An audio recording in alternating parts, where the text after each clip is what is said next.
El tema que veremos a continuación es gramática correctiva. La gramática correctiva se va a enfocar a corregir ciertos errores que nosotros cometemos a la hora de hablar o de escribir. Los que vamos a ver a continuación, en general son más comunes de la lengua oral, aunque no por ello es exclusivo. A veces los cometemos a la hora de escribir.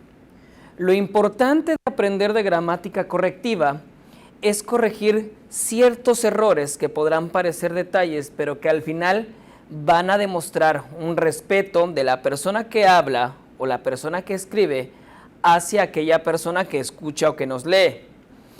Tener este respeto, considerar a nuestro lector o a nuestro oyente una persona activa, nos va a determinar a que nosotros corrijamos en medida de lo posible todos aquellos errores que vamos a cometer. Por eso vamos a revisar algunos casos comunes generalmente en lo que nosotros caemos cuando hablamos o cuando escribimos y que lo hacemos de manera errónea. Entonces, iniciemos. Se dice hubo o hubieron. En general, no se debe utilizar hubieron para expresar presencia o existencia de personas y cosas. Hubo se va a referir a la tercera persona del singular. Así se va a expresar presencia o existencia. Y deberíamos decir, por ejemplo, hubo 4 heridos en el accidente de tránsito. Por regla general y como recomendación práctica, utilicemos mejor hubo siempre en lugar de hubieron. ¿Diste o distes? Es un error muy común. Sobre todo se escucha en algunas regiones del país porque la forma común de decirlo va a ser agregar esta S al final de algunos verbos. No obstante, es incorrecto. La segunda persona del singular del pasado simple se conjuga sin S. Debe terminar con el pronombre te, equivalente a dicha persona. Por tanto, se debe decir diste, viniste, dijiste, volviste, etcétera, ya que no existe ningún pronombre tes y por tanto es incorrecta la conjugación distes o vinistes o volvistes. Dijeron o dijeron. Los verbos terminados en ducir, como reducir, producir, deducir, así como los verbos terminados en decir, van a ser un pasado perfecto con la letra J en lugar de C, pero sin la I. Por ende, va a corresponder la manera correcta a dijeron, redujeron, produjeron, etc. La primer o la primera. Primer y tercer, por ejemplo, son apócopes, es decir, son reducciones de las palabras primero y tercero.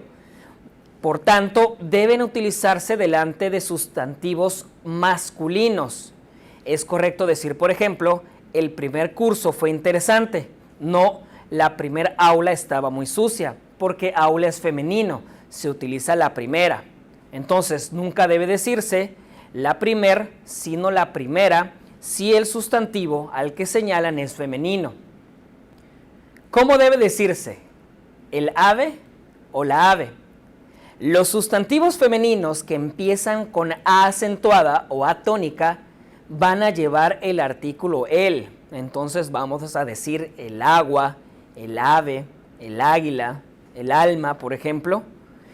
Esto se hace para evitar una cacofonía, que es un mal sonido que se produce al juntarse las dos A, la del artículo y la de la palabra. No obstante, estas palabras no dejan de ser femeninos. Si se pasan al plural, el artículo también va a pasar al femenino. Si nos refiriéramos, por ejemplo, el agua baja turbia, es correcto utilizar el para evitar la cacofonía que se produciría si dijéramos la agua baja turbia. Utilizamos entonces el para evitar esta cacofonía. No obstante, agua sigue siendo femenino.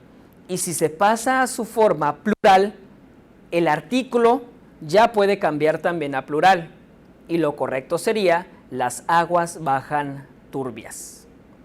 De la misma manera, si se coloca la expresión un adjetivo, el adjetivo va a estar en femenino y se diría, por ejemplo, el aula sucia o el ave cantora. No obstante, en cuanto a los determinativos, que son adjetivos que se utilizan cuando el emisor y el receptor están seguros que hay una referencia directa a un objeto del que se está hablando, estos son los determinativos, ahí debe utilizarse las formas femeninas correspondientes y entonces podríamos decir esta aula o aquella ave. Aquí también entran las palabras hacha para utilizar esta fórmula de cambiar el artículo a masculino, sería el hacha. Y las aplicaciones de cambiarlas a plural o de utilizar un determinativo también se utilizan de la misma manera. Pasa lo mismo con la palabra hambre. ¿Cómo se dice? Si pudiera o si podría. Esta regla es más fácil. Tras un sí condicional, es decir, el sí que no utilizamos para una afirmación, sino más bien como un efecto de causa y relación, como al decir si esto ocurre, esto es el efecto. Si utilizamos ese sí, siempre se va a utilizar la palabra pudiera. ¿Cómo se dice? Se prevé o se prevé, utilizando prever como una expresión a futuro. Prever es un derivado del verbo ver, o sea, que la forma correcta sería prevé.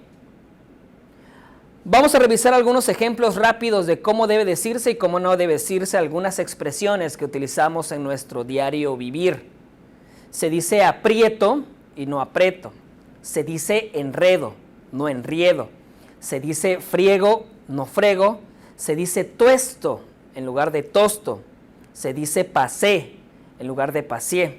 Asimismo se dice pelé en lugar de peleé. Se dice satisfizo en lugar de satisfació. El verbo satisfacer se conjuga como el verbo hacer. Se dice haya en lugar de haiga. Se dice álbumes en lugar de álbumes. Se dice viniste en lugar de veniste. Se dice fortísimo en lugar de fuertísimo. Y por último, se dice con base en lugar de en base en. Este es uno de los errores más comunes y por tanto el que se necesita una mayor corrección. Se dice con base en.